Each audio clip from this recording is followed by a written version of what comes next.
오늘은 예수님과 함께 With Jesus라고 하는 제목으로 함께 말씀을 나누겠습니다.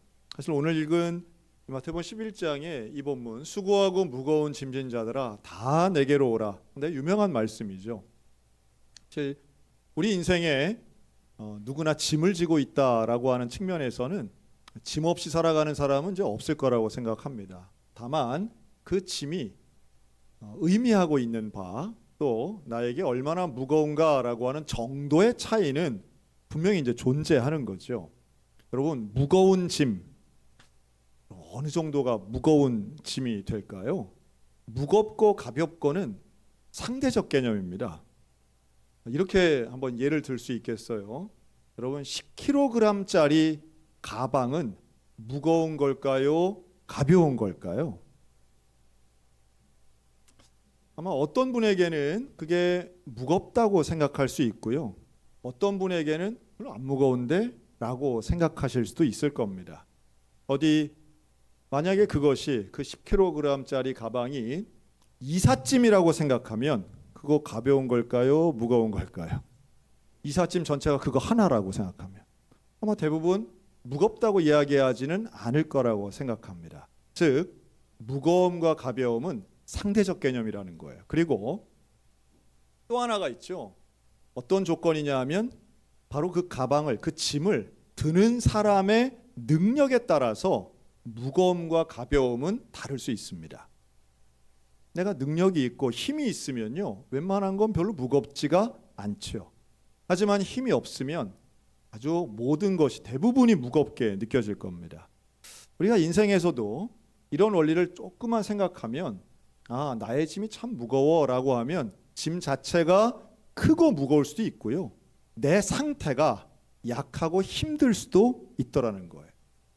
그렇기 때문에 타인에 대해서 우리는 소위 비교하기도 합니다. 그러다 보면 어떤 사람의 짐은 좀 나보다 훨씬 가벼워 보일 때가 있죠. 그러면 세상이 불공평해 라는 말이 툭 튀어나오곤 합니다. 그런데 객관적으로 본다면 저 사람은 저 어떻게 살지? 저렇게 힘들고 불안하고 불리한 조건 속에서 저 사람 어떻게 살까? 저 나라 분들은 도대체 어떻게 사나? 이런 생각을 할 때가 있는 거죠. 최근에도 모로코에 있는 청년들 6만 명이 한꺼번에 국경을 넘어서 저 스페인 영인 작은 소도시로 망명을 한다는 소식들은 얼마나 힘들면 저럴까? 얼마나 막막하면 저렇게까지 움직일까 하는 생각이 드는 거죠. 우리들도 마찬가지입니다. 나에게 관심이 있으면 나의 짐, 나의 문제는 사실은 훨씬 더 커 보입니다. 대부분이 가까이 있는 물건이 커 보이는 것처럼 내 문제는 좀 더 커 보이는 게 일반적이죠. 하지만 오늘 주님은 우리에게 이렇게 말씀합니다. 무거운 짐진 자들은 다 어디로 가라고요? 나에게 오라. 내게로 오라고 말씀하고 계세요. 여러분, 예수님께로 가면 나에게는 힘과 능력 없을지라도 예수님께 가면 방법이 있고 예수님께 가면 해결책 있는 줄로 믿습니다. 이게 이제 기본적인 우리의 신앙이에요. 예수님께로 가면 내 짐을 책임져 주신다고 말씀하니까 어느 정도 좀 해소가 되겠거니, 해결이 되겠거니. 자, 그런데 예수님께로 가려면 반드시 필요한 조건이 하나 있습니다. 그것은 이 짐은 내 능력으로 해결할 수 없습니다라고 하는 고백이 있어야 돼요. 자, 이것을 오늘 예수님은 뭐라고 말씀하시느냐 하면 내게로 와라. 나는 온유하고 겸손하니 내 멍에를 메고 내게 배우라고 말씀해요. 그럼 예수님께 배워야 될 두 가지 덕목은 바로 온유와 겸손이거든요. 먼저 겸손을 이야기한다면 겸손은 다른 게 아닙니다. 내게는 능력이 없습니다. 이걸 고백하는 거예요. 간혹 이런 분들 봅니다. 나약하게 말이지 도움이나 요청하고 그냥 그거 약한 사람들이 하는 얘기라고 노력하고 애쓰면 안 될 거 없다. 나는 그렇게 살았다. 이런 분들 가끔 봅니다. 대단한 분이라고 생각해요. 정말 누구 도움도 받지 않고 호롤단실 정말 없는 데서 거의 밑바닥부터 열심히 평생을 수고하고 노력해서 기틀을 갖추는 자수성가형 위인들이 있습니다. 대단한 분들이죠. 박수받아 마땅한 분들이고 존경받아야 될 분이라고 생각해요. 하지만 모든 과정이 다 내가 이루었다고 하는 것은 어리석음 아니면 교만함일 겁니다. 이런 예를 들어드릴 수 있어요. 여러분, 우리 밥상에 밥이 한 그릇 올라왔다고 생각해 보세요. 그런데 어떤 분은 그 밥그릇을 가지고, 밥 한 공기를 가지고 내 밥상에 밥 한 공기가 올라오기까지 농부가 얼마나 수고했는지 참 감사해요. 또 그 농부가 추매한 것을 도매상이, 또 소매상이, 또 우리 배달해서 여기까지 갖다 와 주신 분이 얼마나 고마운지 몰라요. 뿐만 아니라 이렇게 알곡이 열리고 곡식을 추수할 수 있도록 비를 주시고 햇빛을 주시고 땅에 토양을 주신 하나님 찬양, 이러고 식사하는 분이 있는 반면에, 감사는 무슨 감사? 내가 돈 주고 샀는데 내 덕에 농부도 먹고 사는 거고, 내 덕에 내가 돈을 주니까 저 가게 사장님도 먹고 사는 거고, 내가 배달비를 주니까 저 택배원도 먹고 사는 거지. 감사는 무슨 감사? 내가 돈 냈어, 내 권리고 이건 내 거야 라고 말하는 사람. 거짓말이라고는 할 수 없지만 우리가 생각할 때 이 두 가지의 감사와 권리 주장의 사이에서 우리는 어떤 목소리가 더 온전하고 풍요롭고 행복할까 하는 것은 너무도 자명한 얘기 아니겠어요? 모든 문제를 내가 해결할 수 있다라고 착각하는 것은 어리석거나 교만함의 결과입니다. 그 안에서 인간이 얼마나 연약한가, 얼마나 무지한가 하는 자기 반성과 자기 깨달음이 없다면 그 인생은 결국 오히려 더 어리석음으로 홀로 고립되고 자기만의 그 고집스러운 성 안에서 결국은 내가 극복할 수 없는 마지막의 문제 앞에서 연약할 수밖에 없어요. 여러분, 인간은 유한합니다. 인간은 자기가 모든 걸 다 할 수 없어요. 영원히 살 수 없고요.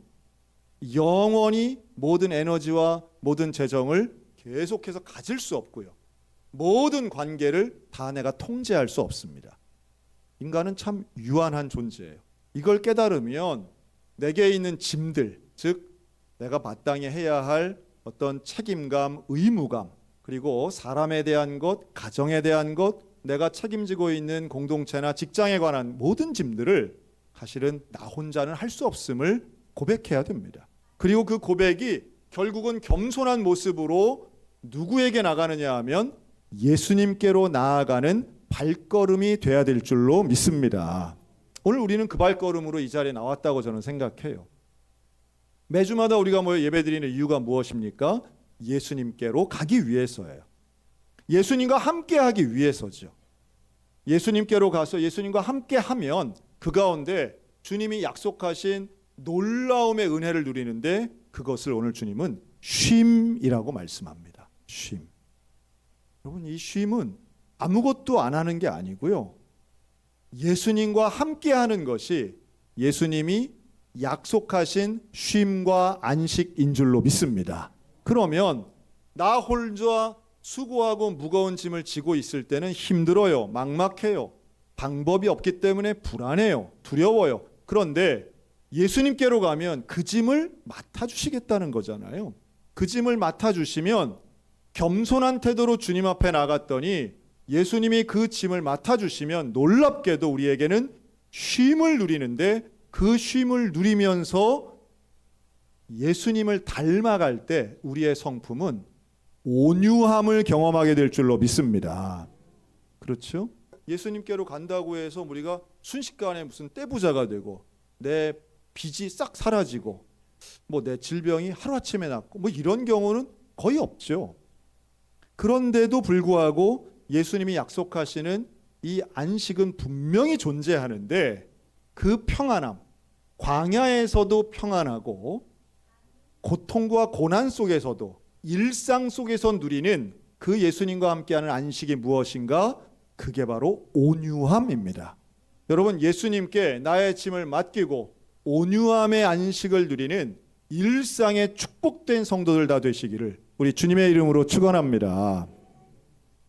이게 있으면요, 이 온유와 겸손함이 있으면, 겸손이 있으면 나의 부족함을 알기 때문에 예수님께로 나아가고요, 온유함이 있으면 예수님이 나와 함께 하셔서 든든함과 담대함이 있기 때문에 어떤 시련과 시험 앞에서도 용기를 낼 수 있습니다. 마치 여러분 어린아이가 길을 잃었다고 생각해 보세요. 막 울어요. 배도 고파요. 그런데 그런 어린아이에게 근본적인 안심과 행복을 주는 것은 돈이 아니라 엄마랑 만나는 거잖아요. 아빠를 만나는 거잖아요.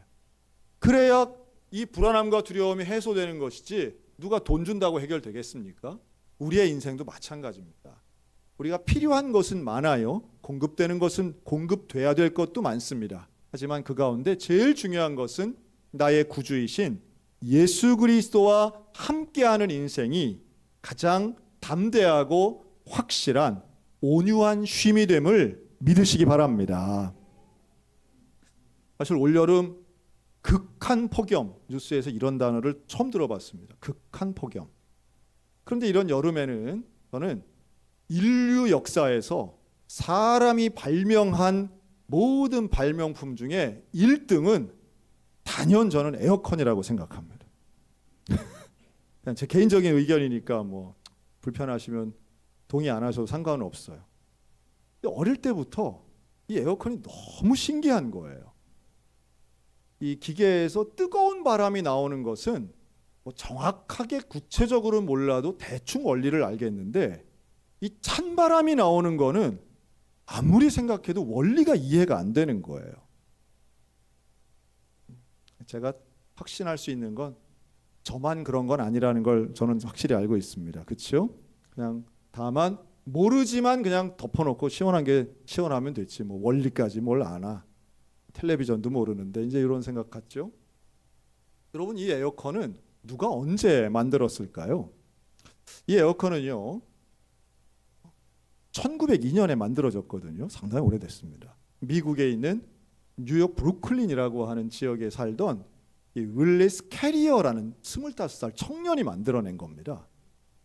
그래서 이름이 좀 익숙하죠?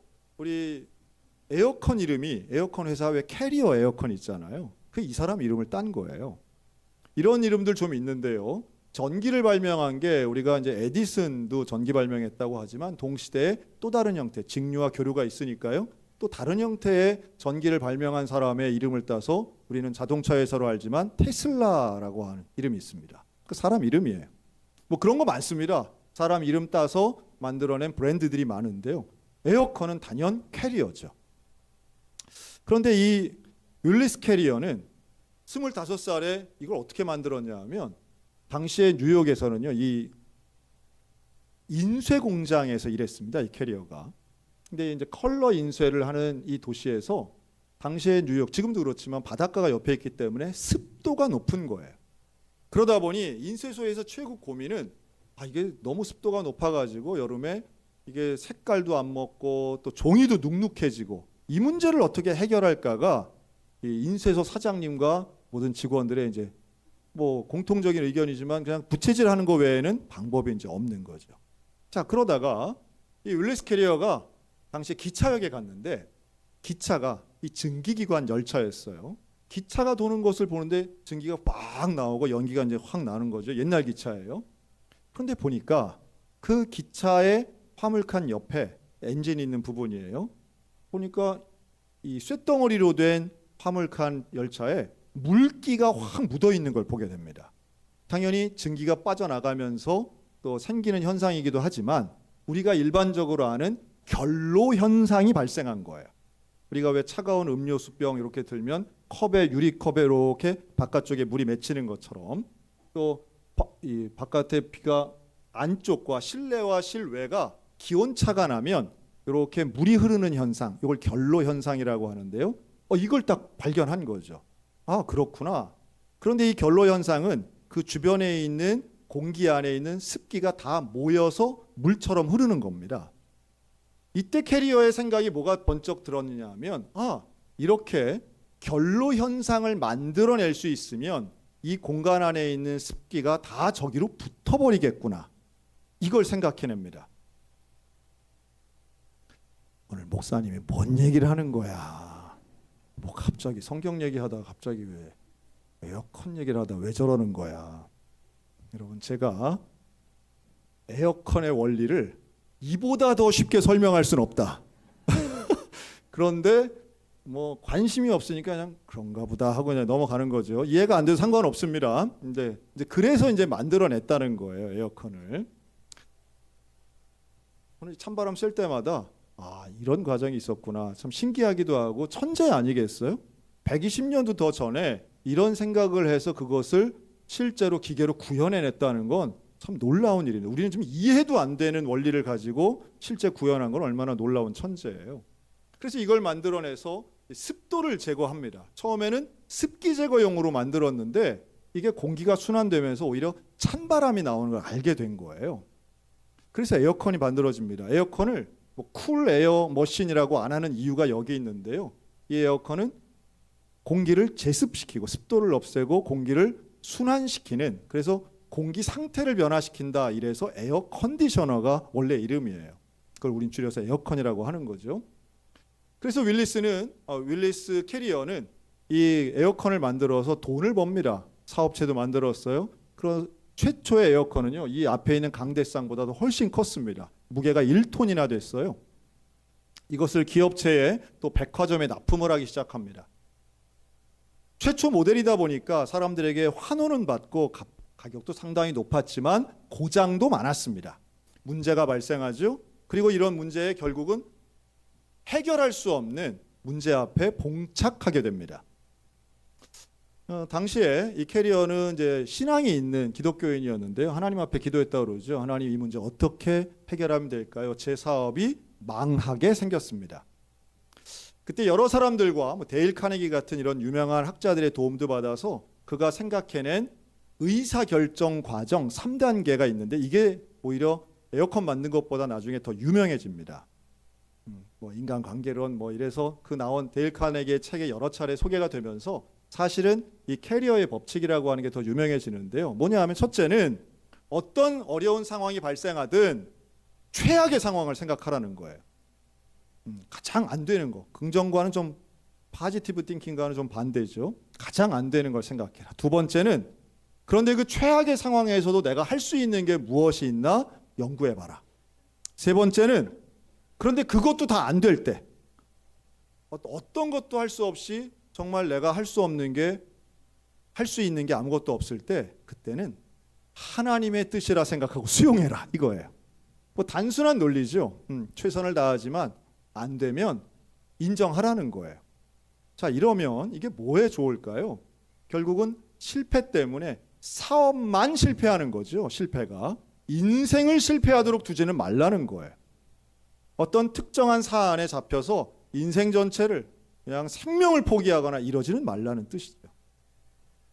그래서 이 캐리어의 조언은 사실 많은 사람들에게 도움을 주는데, 어떤 도움을 주느냐 하면 내가 아무리 유능하고 아무리 천재고 아무리 재벌이라 할지라도 안 되는 게 있다는 걸 인정하는 지혜를 주는 거예요. 사실은 이만한 천재도 못 푸는 문제가 많았던 거죠. 오늘 우리들도 마찬가지 아니겠어요? 우리들에게도 사실은 노력은 중요하죠. 하지만 노력한다고 다 해결되는 건 아닙니다. 또 해결이 안 됐다고 해서 내가 실패자가 되거나 하나님으로부터 저주받은 것도 아닙니다.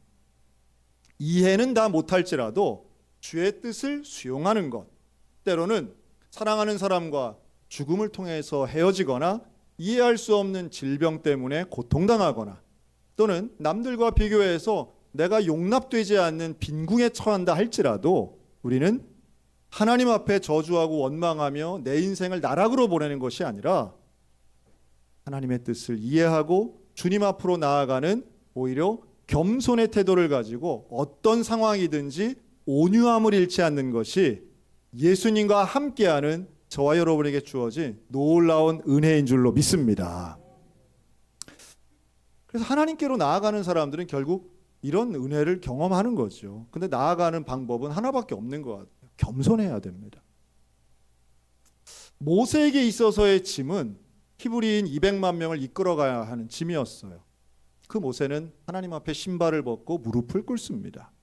그랬더니 하나님은 떨기나무에서 만나주시고 구름 기둥과 불 기둥으로 인도해 주세요. 룻은 너무도 가난했죠. 경제적인 짐이 있었습니다. 그런데 룻은 고향을 떠나서 시어머니 나오미를 따라서 이스라엘 처음 가보는 땅, 죽은 남편의 고향으로 처음으로 갑니다. 가서는 아무것도 할 수 있는 게 없었어요.